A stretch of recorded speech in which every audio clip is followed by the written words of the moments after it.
Hello guys, today I'm going to show you how you can fix invisible WhatsApp notifications in Motorola G9 Play. So if you don't see your WhatsApp alerts, always check out at the start your DND mode. So open the top menu, expand the icons, and now just look for the DND mode icon. Now make sure that you have this feature deactivated. Sometimes you can just enable it by the misclick and forget about that, so just check it. In the next step, hold the finger on the WhatsApp icon and go to the app info.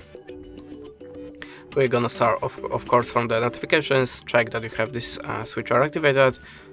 After that, just expand the advanced and open the additional settings. Now check that you have activated high priority notifications here and here.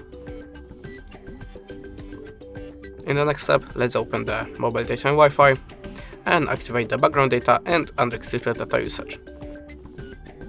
If you still don't have your alerts, make the backup of your messages and open the storage to clear your WhatsApp app. So tap on the clear storage and choose OK. After that, you have to log in again to the WhatsApp and check your notifications. If they are still invisible, let's open the settings and go to the system. Expand advanced and open the rest of the options. Now just choose the Wi-Fi, mobile and Bluetooth, tap on the rest of the settings, confirm the pattern, and tap on the rest of the settings button again. And that's it. Thanks for watching, leave us a like or a comment, and goodbye.